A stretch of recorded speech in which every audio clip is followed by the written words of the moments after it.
Welcome to Innovations in Health. I'm John DeSciullo, welcoming Dr. Thomas Baggett from the Mini Dental Implant Centers of America in Springfield, Missouri. Talking about the mini dental implant, it's 5 times less invasive, less pain and discomfort, less healing time, less visits to the dentist, and less expensive. Dr. Baggett, if you have a lower denture that swims around on the bottom of the gums, the goop is gone. Show us why. John, we're able to place typically 4 implants on the lower. The mini dental implants then have housings that snap the denture into place and no more goop. The goop is gone. The titanium post holds it into place. If you have a lower, odds are you have an upper denture, and the palate is now going to be exposed. All the burgers and food we love here in Missouri, you can now taste again. With the upper implants, we're able to then remove the palate from the denture, so patients are able to taste their food, feel hot and cold, don't gag, and they don't have to wear the goop again. It's FDA approved, in-office procedure, affordable. Dr. Baggett will meet with you for a free consultation. Now, the Diamond ZX is next. Sounds like a fancy car, but it's just for you. The Diamond ZX is an upgrade from a traditional denture. It is a fiber-reinforced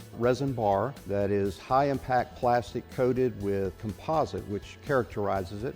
Has high-impact resin teeth, and it is semi-fixed. It's left in the patient's mouth. They don't take it out. They use a water flosser and toothbrush, and we take that out typically about every 6 months to inspect. And if you have teeth in the back of your mouth or a single tooth, the mini dental implant will answer this issue. Patients that are losing teeth in the posterior area, we would typically have to crown a tooth here and a crown a tooth here and make a traditional bridge. With mini dental implants, we're able to put in typically the number of implants that are required and cement a bridge back in place. Same thing with a single tooth. No longer do we have to bridge by using the natural teeth, but simply place the implant, cement in place, and we're good to go. Made in America product with Dr. Thomas Baggett, the Mini Dental Implant Centers of America, 3840 South Cox Road. Give them a call at 417-202-8334.